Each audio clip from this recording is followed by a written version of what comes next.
This is an audio essay from the EI podcast. DJ Taylor unpacks the myths and realities of the post-war spy novel. The Anatomy of the Spy Novel, DJ Taylor.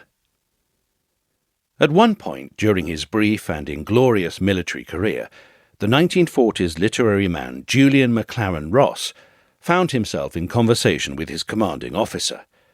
Bringing up the rackety existence he pursued in Civvy Street, McLaren Ross admitted to having met the spy novelist E. Phillips Oppenheim when staying in the south of France. What did he talk about? The CO, a fan of espionage novels, wanted to know.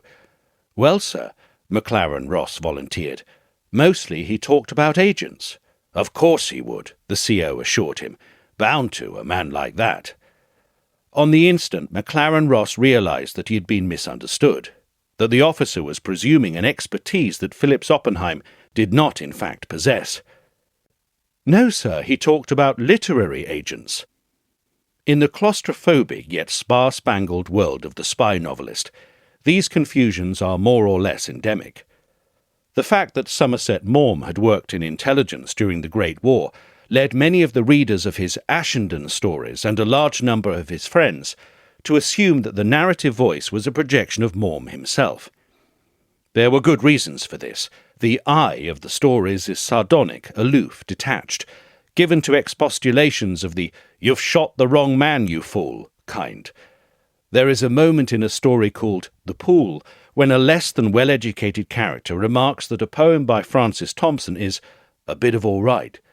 It's generally thought so, the narrator shoots back in tones of freezing hauteur that were Maugham's to the life. As these anecdotes, with their assumptions of books quarried from the coalface of personal experience, serve to demonstrate, a spy in an espionage novel is never simply a spy. He, and it is usually a he, may be a projection of the author himself. He may, on the other hand, be a figurative creation, at large in the political landscapes of the Cold War, and bent on bringing home metaphorical truths about them. He may, in very rare cases, be the absolute antithesis of these types, single-minded, incurious, and wrapped up in doing his job, and yet somehow confirming their existence by virtue of his detachment from the world they inhabit. But at nearly all times he may be taken as representing something, whether that something is a worldview, a mindset, or simply a way of behaving. Simon Raven, for example, once wrote a novel of continental derring-do entitled Brother Kane, 1959. If not one of his greatest performances, it is still, what with its undercover networking and its hints of corruption in high places, a fascinating insight into how a clever, conservatively minded young man thought the world worked in the era of Macmillan and Khrushchev. Clearly, the lens through which Raven examined the landscapes of 1950s espionage had been borrowed from Ian Fleming. After all, Fleming's James Bond is thoroughly representative of all kinds of things, not least a set of attitudes, both personal and political, that were still going strong in the immediately post-war era. Bond can tell you a great deal about Macmillan-era Britain, and not only in the realm of international power politics. Among other things, he is an infallible guide to the wish fulfillment that tended to colour male attitudes to women. At the same time, Bond has a permanency. His adventures keep on coming. His opponents may change. Their wiles may grow steadily more sophisticated and place ever more insistent demands on his resourcefulness, but still, gamely and indefatigably, he manages to shape up. All this makes him a victim, or, depending on your point of view, a beneficiary, of something to which no sequence of spy novels has ever been immune. This is stylization. Just as we remember Sherlock Holmes for his 7% solution and his deerstalker hat, so we remember 007 for all the things that are pretty much incidental to his profession: his champagne, sausage and scrambled egg breakfasts, the slow 20 press-up exercise regimes, the 70-a-day cigarette habit, and the subscription to Country Life. The tendency endures.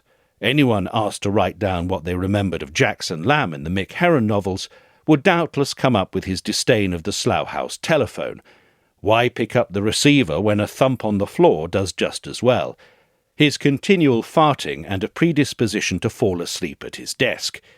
It would be wrong to complain that this constant harping on peripherals turns character into caricature, for many a literary classic works in exactly this way. Dickens's novels, for example, are awash in signature remarks and personality-defining paraphernalia, everything from Mrs. Gamp's umbrella to Mr. Carker's teeth. Rather, it turns them into creatures of myth. But what sort of myth, and bringing off what kind of effects, and making what kind of assumptions about the world they describe? One of the fascinations of the spy novel of the past 70 years, from Fleming's first Bond adventure, Casino Royale, 1953, to the latest Herron, say, is the impression it conveys of a long-standing continuity. Given the range of cross-referencing to which both reviewers and writers enthusiastically subscribe, the post-1945 fictional espionage world can sometimes look like a giant palimpsest, to which each newcomer adds one or two flourishes without changing the original design. Thus, the paperback jacket of Herron's Slow Horses, 2010, harbours a quote from the Scottish crime writer Val McDermid, hailing the author as the John le Carré of our generation.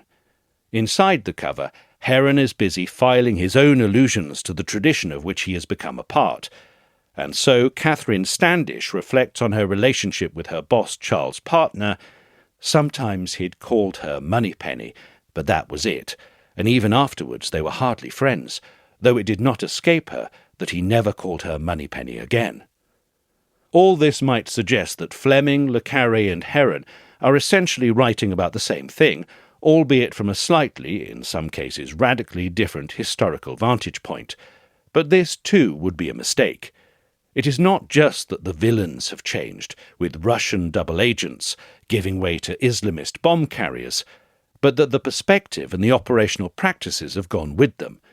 Bond's world, for example, though thoroughly up-to-date in its gadgetry, is in other ways sepia-tinted, what with the references to an Aston Martin bought before the war, and the occasional glances back to M's Edwardian boyhood.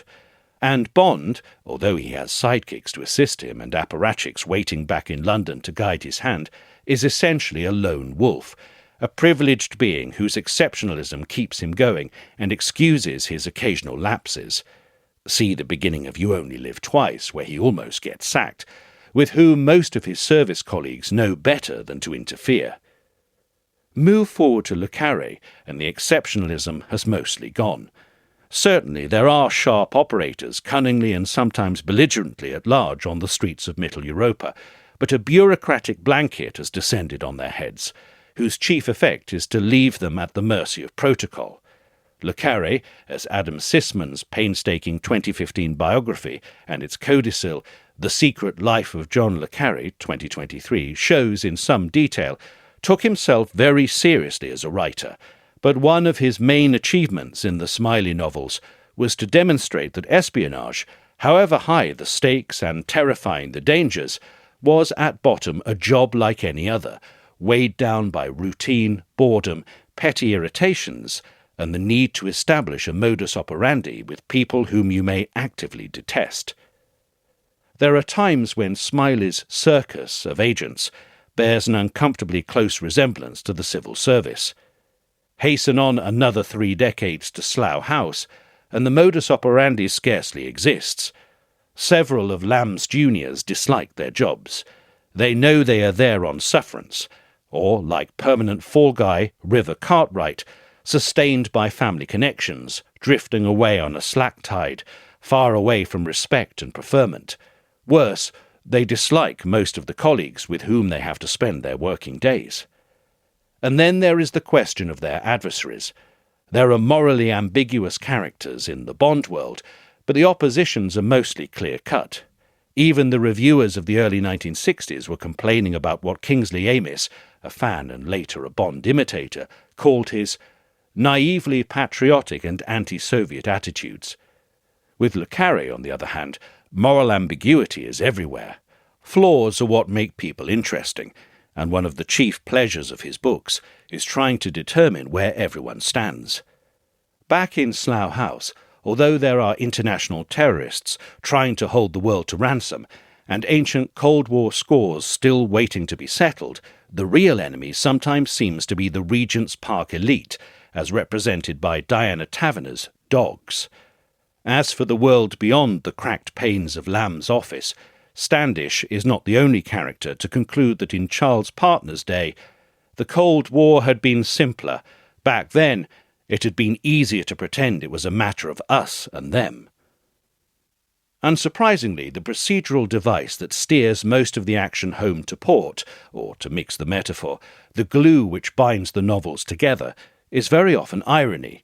The irony of situation, as in the predicaments brought into focus by the characters that other characters imagined they could trust, and the irony of speech. Bond is certainly an ironist, a past master of terse repartee, a slapper down of feminine caprice, always reflecting on fate, chance, and happenstance. Here, in the 21st century, Herron's lowlifes tend to converse in a kind of endless sub-satirical banter that reflects their curious end-of-tether quality. It is hard to imagine the Lamb who sprawls exhaustedly across his desk, getting work done, hard to imagine him standing up even, or opening a window. Tête-à-tête with Cartwright, he resembles nothing so much as a cross-talk comedian, jockeying for precedence with a straight man who is clearly not up to his fighting weight. Found anything interesting? Define interesting. Let's pretend for the moment that I'm your boss, etc. Myth, of course, is only as good as the readers who perpetuate it. The emblematic qualities of secret agents grow all the more seductive when set against the unpromising political backdrops from which they emerge. To many of his original fans, Bond's allure lay in its deviation from statist post-war norms. He was not a projection of wicked and snobbish fantasies, Simon Raven once declared, but a version of what every spirited and normal man would like to be, particularly in a world which grows drabber and more circumscribed every day. He is the embodiment not of fantasy, but of sanity. He is mens sana in corpore sano, an antidote to ugly surroundings and smug and flabby politicians. Spectator, the 28th of October 1966. But, as even Raven might have conceded, longevity, stylization, and the puppeteering to which even the greatest novel sequences occasionally descend can sometimes have a wearing effect. One very obvious characteristic of spy fiction, for example, is the readiness with which it lays itself open to parody. Fleming was taken off as early as 1963 with the appearance of Cyril Connolly's Bond Strikes Camp, in which our hero is ordered to get himself up in drag to effect a particular mission, and importuned by a similarly cross-dressing M.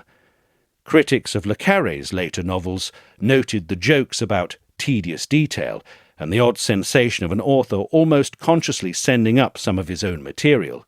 Interestingly, Carla's Choice, 2024, Nick Harkaway's reanimation of his father's world, offered several late-period le Carré tics: excess dialogue, briefings that go on too long, lavish resumes of East European history. Like an aging rock band, determined not to forsake the pleasure of treading the boards deep into their 80s, the espionage novelist seems destined, or perhaps a better word would be fated, to turn into his own tribute act. Thank you for listening to the EI podcast. If you enjoyed this episode, please follow, rate, and review the show. And find our writing at www.englespokeIdeas.com.